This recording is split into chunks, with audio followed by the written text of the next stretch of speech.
Welcome to the Hang 10 World Open Hang Glider Championship, a most spectacular flying event designed to determine through specific aerial discipline the best pilot with the best prepared hang glider in the world. We're in California at Escape Country, where over 300 pilots have gathered to decide the world crown. Many flights will be required, but first, entrants must prove their ability by qualifying from the safety of the lower 500-foot hill. After tech inspection, participants fly a precisely designated course in and out of stationary carousels. They receive points for their ability to safely navigate each turn. After completing the aerial maneuvers, pilots fly toward the landing area where they must cross an all-important foul line.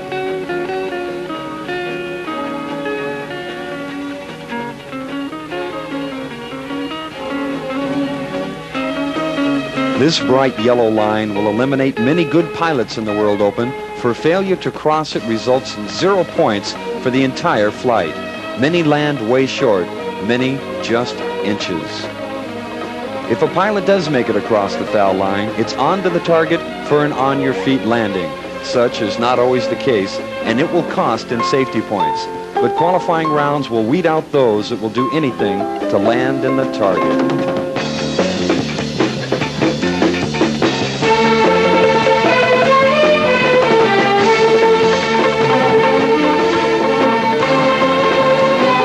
Even with some wild landings, no one was hurt throughout the entire qualifying round. 11 different nations entered the Hang 10 World Open, including Australia's champion pilot, Stephen Moyes. He qualified on the last day with 2 perfect textbook flights, and his style impressed all as he always landed squarely on the bullseye.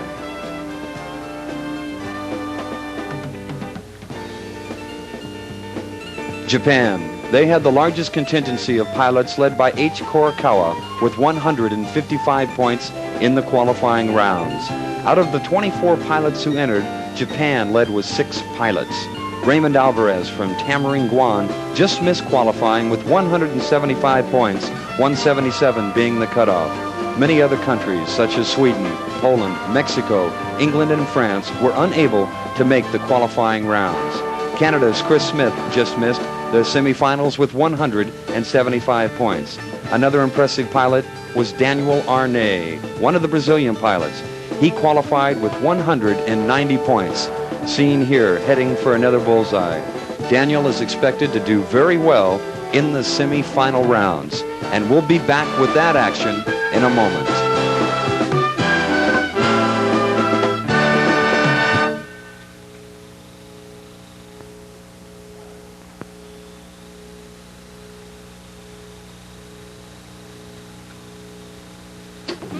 With qualifying rounds complete, the remaining 100 pilots moved to the 1,500-foot launch site to compete in the speed run.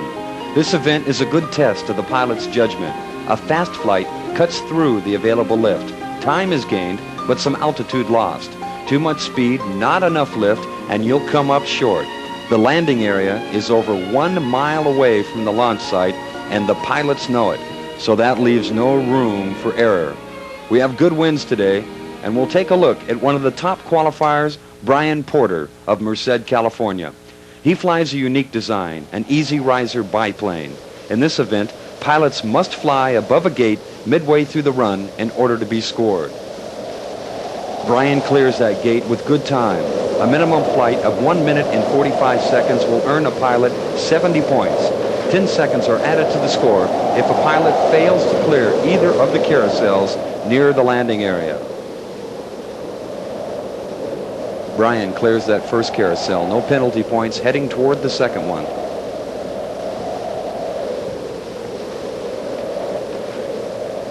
No penalty points, and he's in good shape as he heads toward that bullseye. 6 rings, 30 for a bull, 5 on the outside, 70 for a flight.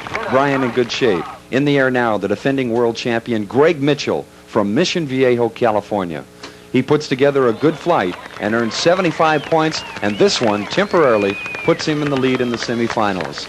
Here's Dr. Howard Long. He comes to the World Open with a most interesting glider called the Mitchell Wing, no relation to the defending world champion. This design is over 30 years old, and this is the first flying replica since those early days. Too much speed as he comes into the landing area. Look at him. He's going to go right past the target, no points, and he'll get a -5 as he noses that glider into the ground on his safety. That's too bad for Dr. Long. He'll wind up with just 32 points, and that puts him out of the running. Another one of the more interesting designs is called the VJ-23, here piloted by Don Weens. He built this glider completely from scratch. It's the heaviest glider in the World Open, weighing in at 103 pounds. It's stick-controlled, like conventional aircraft, but still a glider because it's foot-launched. Don now in the landing area. He too, you can see him with the stick, too much ground speed, right on past the target.